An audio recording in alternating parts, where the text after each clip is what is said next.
Jake Paul is fighting against Canelo. Saul Canelo Alvarez versus Jake Paul. All right, well, my head is spinning. I've just seen it.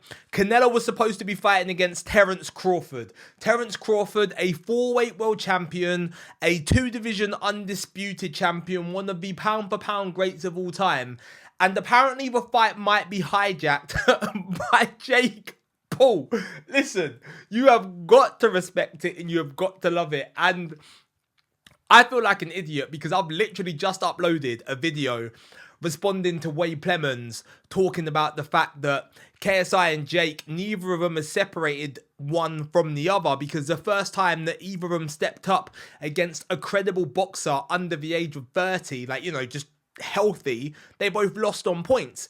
But if Jake goes in there and fights against Canelo, this is not Mike Tyson, who's 58 years old. This is not people fighting against Floyd Mayweather 4 years after he'd retired or whatever. This is Canelo. The same Canelo that fought Berlanga. The same Canelo that fought Jaime Munguia recently. The same Canelo who would have fought against Terence Crawford. Listen, if Jake Paul does this, if Jake Paul fights Canelo, every little ounce of respect that was taken away from him because of a Mike Tyson fight has to be given back. Has to be given back expeditiously because there's a massive difference in size. Canelo is 5'8", Jake Paul is like 6'1" or 6'2". Jake's last fight was at 200, like heavyweight versus Mike Tyson. Canelo obviously campaigns at 168, but Canelo could easily get himself to around 180, 185 probably for the fight. So there is going to be a big difference, but still, the amount of fights and experience that Canelo's had, Canelo's got more knockouts than Jake Paul has fights, period.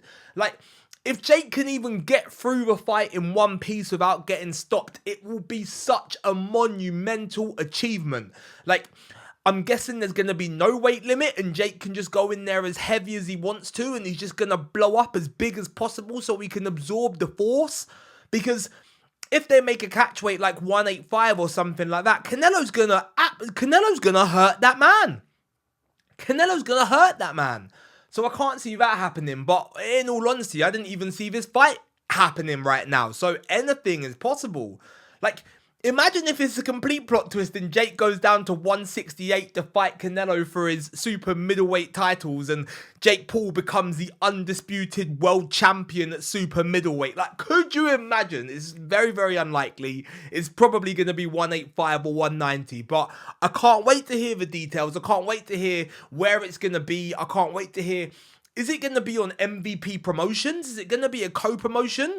Like, it would be such a massive statement. Will it again be on Netflix? I mean, effectively, Eddie Hearn is saying that Canelo will just go where the money is, right? So if Netflix put a big enough bag in Canelo's lap, then he'll probably do it. Or Turkey Al Sheikh, if they put the bag in his lap, then he'll do it.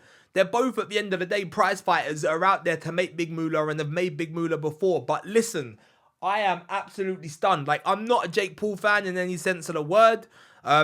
In all honesty with you, I'm not a KSI fan. I don't watch Sideman videos. I don't listen to his music either. Like, I respect and appreciate what he's doing. But if Jake Paul fights against Canelo, every single bit of respect I have will go to that man. Because, wow, what a challenge that would be. What an event that would be. What a time to be alive. Jake Paul versus Canelo. I'm going to do a deep dive video into it so we can really look at their backgrounds and really look at what this fight means. But for now, this is my instant reaction and it's just wow.